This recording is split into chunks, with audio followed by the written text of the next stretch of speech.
A day in 2889 of an American journalist, video 3. Jules Verne மிகப்பெரிய science fiction author. Science ஃபிக்ஷன்னா கற்பனை கதையில சயின்ஸையும் சேர்க்கிறது. ஃபர்ஸ்ட் மூணுக்கு போன ஸ்பேஸ் ஏஜென்ட் ஸ்பேஸ் கிராஃப்டோட பேர் அப்போலோ 11. இந்த அப்போலோ 11க்கும் ஜூல்ஸ் வெர்ன் 1865 ஒரு சயின்ஸ் ஃபிக்ஷன் ஸ்டோரி எழுதுறாரு. அதுல இதே மாதிரி மிஷனை அவர் மென்ஷன் பண்றாரு. ஸோ அதாவது 100 வருஷங்களுக்கு முன்னாடின்னு வச்சுக்கலாம். அதுல ஒரு சிமிலாரிட்டி என்னன்னா, அவர் அந்த காஸ்ட் சொல்றாரு 12.1 பில்லியன் ஆச்சு அப்படிங்கிறாரு. ரியல் காஸ்ட் 14.1 பில்லியன், கிட்டத்தட்ட க்ளோஸா. அப்புறம் யூரோப்பியன் ஸ்பேஸ் ஏஜென்சி இவரை ஹானர் பண்ணணும் அப்படின்ட்டு Jules Verne automated transfer vehicle அப்படின்னு சொல்லிட்டு ஒரு ஏர்கிராஃப்ட் பேர் வைக்குது. அந்த வெஹிக்கிள் என்ன பண்ணுதுன்னா, இங்க இருந்து எர்த்ல இருந்து சப்ளை எல்லாம் எடுத்துட்டு ஸ்பேஸ் ஏஜென்சி மேல இருக்கு இல்லையா, பெர்மனண்டா இருக்கு, அதுக்கு கொண்டு போச்சு. ஸோ இது ஹானர் பண்றதுக்காக. ஸோ இவரோட முக்கியத்துவத்தை நீங்க அறிஞ்சிக்கலாம். சரி, இப்போ இந்த ஸ்டோரியில பிரான்சிஸ் பெனட்டோட ஆபீஸ்ல என்னென்ன நடந்துச்சு அப்படிங்கறதான் நம்ம பார்த்துக்கிட்டு இருக்கோம். இது பார்ட் 3. அவர் இந்த ஸ்டோரியில ஃபியூச்சரிஸ்டிக் வேர்ல்டு பத்தி பேசுறாரு, வருங்காலத்தை பத்தி பேசுறாரு. இந்த ஸ்டோரியில அவர் மென்ஷன் பண்றாரு சன்னுக்கும் ஒரு பிளானட்டுக்கும் உள்ள கரெக்ட் டிஸ்டன்ஸ் பத்தி பேசுறாரு. இப்போ இதெல்லாம் ரொம்ப முக்கியம் அறிவியல்ல இந்த காலத்துல. அப்புறம் ஒரு அட்வர்டைஸ்மெண்ட் சொல்றாரு, கிளவுட்ல அட்வர்டைஸ்மெண்ட் பண்ணுவாங்கன்னு. இப்போ வருங்காலத்துல நாம லேசர் மூலமா நம்ம ஸ்கைல அட்வர்டைஸ்மெண்ட் பண்றோம். அதே சமயத்துல இப்போ சிட்டி பீப்புள்லாம் குக்கிங்ல இன்ட்ரெஸ்ட் கொஞ்சம் கம்மியா இருக்குது, ஏன்னா அவங்களோட பிஸி ஸ்கெட்யூல்ல பண்றதே கஷ்டம். ஸோ இதை பத்தி அவர் பேசுறாரு இந்த பாட்டுல. குறிப்பா எல்லாருக்கும் வீடு தேடி ஒரு ஹோம் ஆர்டர்ஸ்லாம் வருது. ஸோ அதை பத்தியும் அவர் கொஞ்சம் பேசுறாரு. உங்களுக்கு ஒரு கேள்வி, இந்த பாட்டுல அவர் ஏரோ கோச்மேன் பத்தி சொல்றாரு, ஏரோ கார் பத்தி சொல்றாரு. இந்த ரெண்டோட மாடர்ன் நேம்ஸ் என்ன? ஓகே, பார்ட் 3 ஸ்டோரிக்கு போறதுக்கு முன்னாடி please subscribe, encourage us, help us. Thank you very much.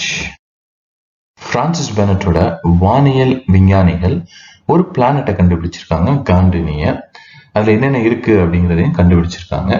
On the whole, Francis Bennett had reason to be satisfied. One of the Earth Herald's astronomers had just determined the elements of the new planet Gandini. காந்தினிக்கும் சன்னுக்கும் உள்ள distance, எவ்வளவு நாள்ல அது சூரியன் சுத்தி வரும், சுற்றளவு பாதை, இந்த இதெல்லாம் அவங்களோட சயின்டிஸ்ட் கண்டுபிடிச்சிருக்காங்க. இதை கேட்டுட்டு பிரான்சிஸ் பெனட் ரொம்ப சந்தோஷமாயிடுறாரு. It is at a distance of 12,341,348,284,623 meters and 7 decimeters that this planet describes its orbit round the Sun in 572 years, 194 days, 12 hours, 43 minutes, 9.8 seconds. Francis Bennett was delighted with such precision. அவ்வளோ நேர்த்தியா கரெக்டா பதில் சொல்றீங்களா, accurate, அதை கேட்டுட்டு இவரு ரொம்ப சந்தோஷமாயிடுறாரு. இந்த மாதிரி விஷயத்த கேள்விப்பட்டு பிரான்சிஸ் பெனட் ரொம்ப சந்தோஷமாயிடுறாரு. இந்த விஷயம் குயிக்கா நம்ம நியூஸ் பேப்பர்ல வரணும், நம்ம மக்களுக்கு தெரியணும் அப்படின்னு நினைக்கிறாரு. பப்ளிக் இந்த மாதிரி வானியல் சாஸ்திரங்கள், வானியல் பத்தி நியூஸ் கேட்கறதுல ரொம்ப சந்தோஷமா இருக்காங்க அப்படின்னு. இந்த காலத்துல பெரிய சந்தோஷம் கிடையாது. குறிப்பா இந்தியாவில் சயின்டிபிக் நாலேஜ் பத்தி ரொம்ப இன்ட்ரெஸ்டே கண்டுக்கிறது கிடையாது. ஏதோ சினிமா படம் போட்டா சூப்பரா கேட்போம்.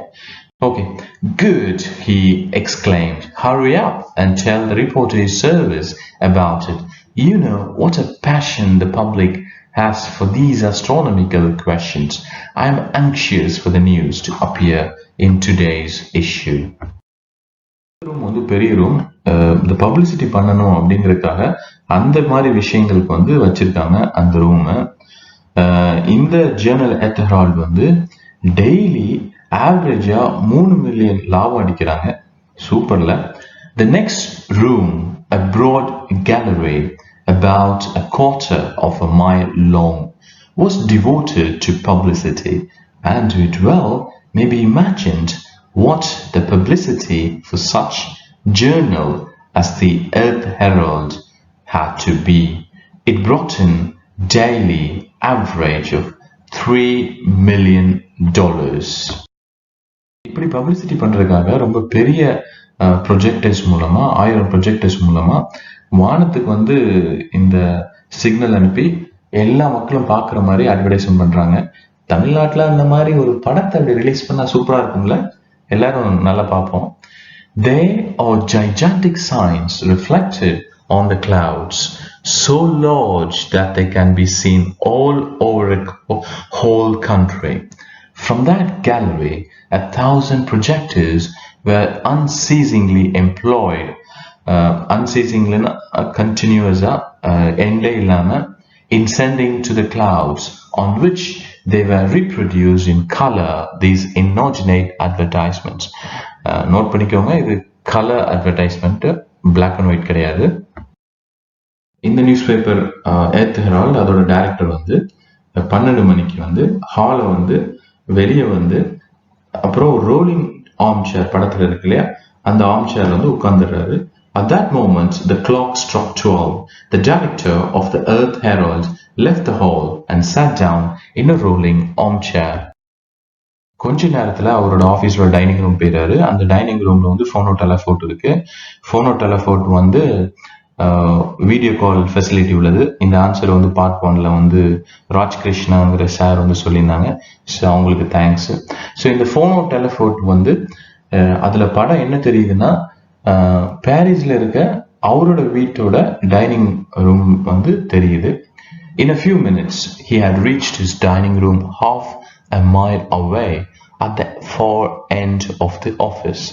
The table was laid, and he took his place at it. Within reach of his hand was placed a series of taps. Before him was the curved surface of a phonotelephone, on which appeared the dining room of his home in Paris. ஆஃபீஸ்ல இருந்துகிட்டே ஃபோன்ல வந்து ஒய்ஃபோட ஃபேஸை பார்த்துக்கிட்டே சாப்பிட்றது ரொம்ப சுகம் இல்லையா? அனுபவிச்சு பாருங்க.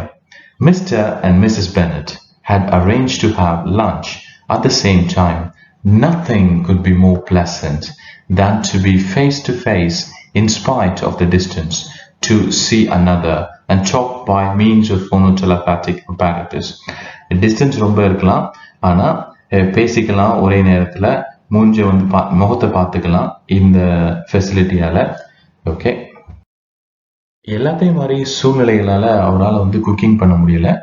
அதனால அவர் வந்து ஒரு கம்பெனியில வந்து கஸ்டமரா இருக்காரு. அவங்க என்ன பண்றாங்கன்னா டியூப் மூலமா ஹோம் சப்ளை பண்றாங்க, வீட்டு ஆர்டர் வந்து கொடுக்குறாங்க. Like every one else in easy circumstances nowadays, Francis Bennett, having abandoned domestic cooking, one of the subscribers to the Society for Supplying Food to Home, which distributes dishes of 1,000 types through a network of pneumatic tubes. Pneumaticனா காத்து மூலமா அது வந்து transfer ஆகுது. டியூப்ல வந்து காத்து வச்சு அப்படியே அந்த ஃபுட் வந்து பறந்து போய் அவர் வீட்டுக்கு வந்துருதான். கிட்டத்தட்ட இது ஹோம் டெலிவரி மாதிரி நம்ம வச்சுக்கலாம். இந்த சிஸ்டம் வந்து எக்ஸ்பென்சிவ் தான், அதுல டவுட் எதுவும் இல்லை. ஆனா குக்கிங் ரொம்ப நல்லா இருக்கு, இருக்காதா பின்ன. ஸோ ஒரு கஸ்டமர் அவரை வந்து யோசிக்கல, ரொம்ப எக்ஸ்பென்சிவா இருக்குன்னு சொல்லிட்டு. பிரான்சிஸ் பெனட் வந்து இப்போ தனியா உட்காந்து லஞ்ச் சாப்பிட்டுட்டு இருக்காரு சாலிட்யூடா. அவர் வந்து காஃபியை முடிச்ச உடனே அப்போ பிரான்சிஸ் பெனட் வந்து வீட்டுக்கு வராங்க, பாரிஸ் வீட்டுக்கு. அவங்க வந்த உடனே அவங்க அங்கே ஸ்விட்ச் ஆன் பண்ணி இப்போ வந்து அந்த டெலிஃபோன் ஸ்கிரீன்ல வந்து ஒய்ஃபோட ஃபேஸ் வந்து இவரால் பார்க்க முடியுது. சரி, அவர் அப்படியே லஞ்ச் சாப்பிட்டுட்டு அதுக்கப்புறம் ஒரு ஏரோ கார் வந்து அவருக்கு வெயிட் பண்ணிட்டு இருக்காங்க. அங்க போனோடனே அதுல உள்ள கோச்மேன், அந்த வண்டி ஓட்டுறாருலே, அவர் கேட்கிறாரு, நம்ம எங்க போகணும் சார் அப்படின்ட்டு. சரி, என்னை வந்து நயாகரா அக்யூமுலேட்டிவ் ஒர்க்ஸ் அந்த இடத்துக்கு எடுத்துட்டு போங்க அப்படிங்கிறப்பல. ஸோ இந்த ஏரோ காரும் வந்து ஒரு நவீன கண்டுபிடிப்பை பத்தி பேசுறது தான். When he finished his lunch, he went across to the window where his aero car was waiting. Where are we going, sir? Asked the aero coachman. Let's see, I've got time, Francis Bennett replied. Take me to my accumulative works at Niagara. இந்த aero car வந்து 400 mile வேகத்துல போகுது ஒரு மணி நேரத்துக்கு.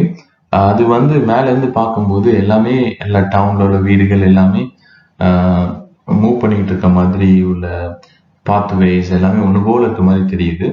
குறிப்பா village சைட்ல வந்து இந்த எலக்ட்ரிக் வயர்ஸ் எல்லாம் இருக்கு இல்லையா, பின்னி பிணைஞ்சிருக்கு.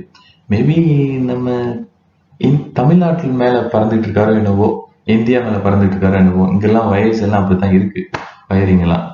The streetல the aero car shot across space at a speed of about 400 miles an hour. Below him were spread out the towns with their moving pavements which carried the wayfarers along the streets, and the countryside covered as though by an immense spider's web, immense area, by the network of electric wires. அந்த நயகரா இடத்துக்கு வந்து அரை மணி நேரத்துல போயிடுறாப்புல. நயகராவில் வந்து famous வந்து water falls, மிகப்பெரிய water falls. அது வந்து ஃபோர்ஸா வரும் அந்த வாட்டர் ஃபால்ஸ். அந்த ஃபோர்ஸ் மூலமா வாட்டர் ஃபோர்ஸ் மூலமா எனர்ஜி வந்து கிரியேட் பண்ண விஷயங்கள் வந்து ஒரு கம்பெனி பண்ணுது. அதை வந்து கன்சியூமர்கிட்ட விற்கிற வேலையை பார்க்குறாப்புல. ஸோ இந்த விஷயமும் ஒரு நவீன டெக்னாலஜி தான். அதுக்கப்புறம் ஃபிலடெல்ஃபியா, பாஸ்டன், நியூயார்க் வழியா சென்ட்ரல் போலீஸ் வந்துட்டு அதுக்கப்புறம் அங்க வந்து ஏரோ கார் வந்து அவர் வந்து 5 மணிக்கு கீழே இருக்குது. Within half an hour, Francis Bennett had reached his works at Niagara, where, after using the force of the cataracts to produce energy, he sold or hired it out to the consumers. Then he returned by the way of Philadelphia, Boston, and New York to Centropolis, where his aero car put him down about 5 o'clock. Thank you, and we will meet in part 4. ரெண்டு பேர் இந்த story ஆர்வமா follow பண்ணிட்டு இருக்காங்க. ஆனந்த்ங்கிறவங்களும் அடுத்தாப்புல ஸ்ருதிகா விஜயன் அவங்களுக்கும் மிகப்பெரிய salute. Don't worry, we will finish it tomorrow. Take care, bye.